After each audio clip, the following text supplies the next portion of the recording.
सानो बालकको रूपमा सेठ जस्तो भएर राम्रो कपडा लाएर सुन चाँदी इत्यादि सबै लिएर मणिमाणिक्य रत्न जवाहरात पण्डितजीको घर पुगेर सिक्री टिक टिक नक नक गर्नु भएछ। पण्डितानीजीको सानो छोरा बाहिर ढोका खोल्दाखेरि सुन्दर श्री विग्रह श्यामल दिव्य तेजले युक्त त्यो सौन्दर्यलाई देखेर मन्त्रमुग्ध भएर भित्र गएर आमा कोही बाहिर आउनु भएको छ, सुन्दर सुन्दर रत्न इत्यादि लाको सेठै देखिनु। कुदेर बाहिर आएर हेर्दा एउटा कोही सेठ जस्तो आलिज हजुर भन्नुस् भन्दा यो ती महात्माजीको घर हो जसले भागवतको पाठ गर्नुहुन्छ भन्नुहुन्छ। हजुर हजुर उहाँकै हो। उहाँले पहिला खुब सेवा गर्नुभयो, उहाँले मेरो खुब काम गर्नुहुन्थ्यो भनेर उहाँले भन्नुभयो सेठको रूपमा भगवानले। पण्डितानीजीको दिमाग चक्रायो कि मेरो पति त कहीँ काम गर्न गएकै छैन। भगवानले भन्नु जन्मेदेखि उनले अक्षर चिनेदेखि मेरै काम गरेर बसेको छ, अरू कुनै काम गरेन उनले। तर आजसम्म कहिले मसित स्यालेरी मागेन। आज मलाई थाहा भयो कि उसको घरमा खानको लागि रासन छैन भनेर।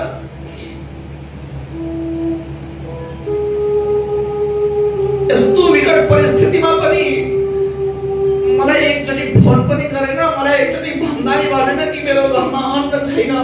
त्यो त मलाई अन्तैबाट थाहा भयो। त्यही भएर मैले यसो रत्न आभूषण ल्याएर यो हजुरले राख्नु भनेर भगवान बच्चाको रूपमा आएर दिनुभयो।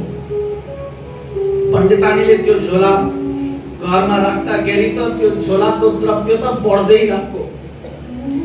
जा छोरा बाबुलाई बोलाएर ल्या, उहाँको सेठलाई भेट गराइदिउँ भनेर भन्दाखेरि भगवानले भन्नुभयो होइन म उसित भेट गर्दिन, धेरै भयो।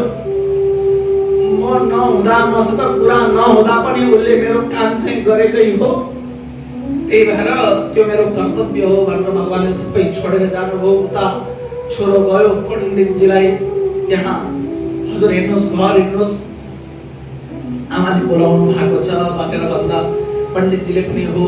यसको जोकमा उनले बोली उसलाई पश्चाताप भयो होला, फर्किम घर भनेर श्रीमद् भागवतको दिव्य ग्रन्थलाई शिरमा धारण गरेर घर फर्केर आउनु भएको।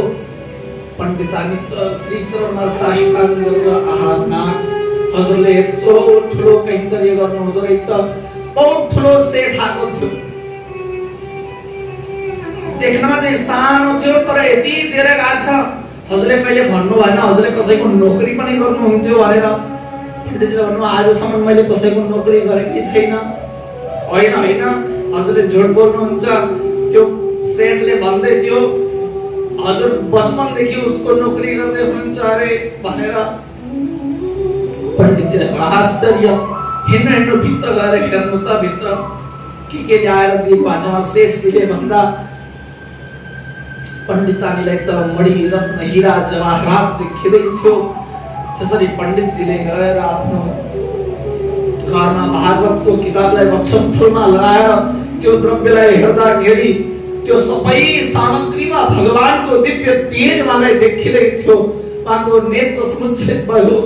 भन्नुभयो त्यो अरू कोही होइन, पुरा जिन्दगी जसको भागवत पारायण गरेर नोकरी गरे त्यही नारायण साक्षात आज हाम्रो घर आइपुग्नुभयो।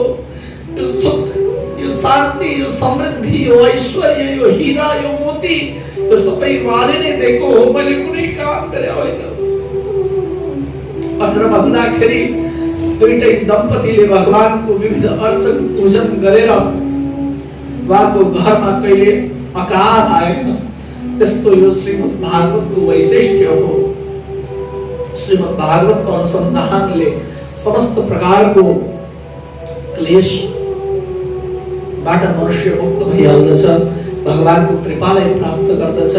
भगवानको श्री चरणमा उसको अविरल मन भगवानले कृपा गर्नुभयो भने भगवानको कृपाको भाजन भई उनले यो लोक त सप्रिन्छ भगवानको दिव्य लोकलाई पनि प्राप्त गर्छ। हाम्रो भक्ति होस्, हाम्रो प्रीति होस्, हाम्रो प्रेम होस्। भगवानले सदा मेरो गोविंद मेरो है, गोपाल मेरो है, गोविंद मेरो है, गोपाल मेरो है। श्री बांके बिहारी नंदलाल मेरो है, नंदलाल मेरो है। जय रमण बिहारी गोपाल मेरो है, हरो रमण बिहारी गोपाल मेरो है।